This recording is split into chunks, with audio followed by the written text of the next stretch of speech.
Sharing for me is such a big part of my photography. There's nothing better than sharing a good story. There's two people in the world, there's storytellers and story listeners. I guess that's why my wife and I make a very good couple, because she loves to read and I just can't stand reading. Family for me is the reason I get up every morning, I go to work, do the daily grind. It's the sole purpose of pursuing your happiness. When Sophie was born, she was born screaming into this world to a Bob Marley soundtrack of Three Little Birds. I started to sing her the song and she went really quiet.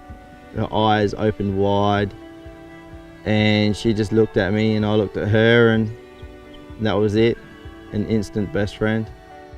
As the family grew and grew, we wanted our own keepsakes, and teaching myself photography was one of the best ways to have this for the rest of our lives.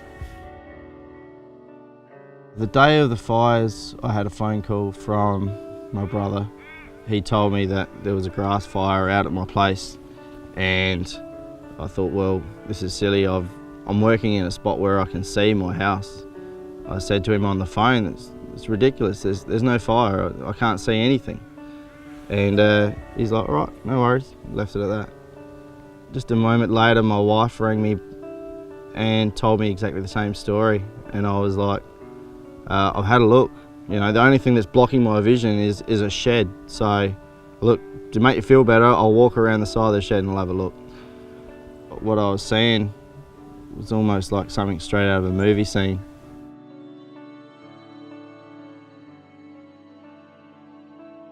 We had to make a decision on what to do, whether we stay or go. I just couldn't lose this place. Our heart and soul is in it. It's just that drive to protect what you have and what you love. So for us, it was an easy decision to get the children off the farm. But to stay, that was a little bit harder. For me, it was a necessity. To see the flames and the smoke and the water bombers all in your zone, like your little pocket of happiness, it's pretty crazy. You almost don't know what to think. You just have to act. Getting your house prepped, ready for a fire is always the first priority after getting your children out, of course, but you know, taking the photos was really that was second nature once all the other tasks were done.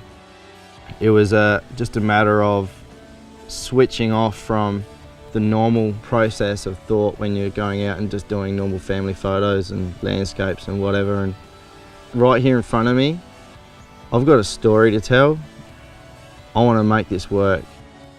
It's definitely changed my thought process on photography itself.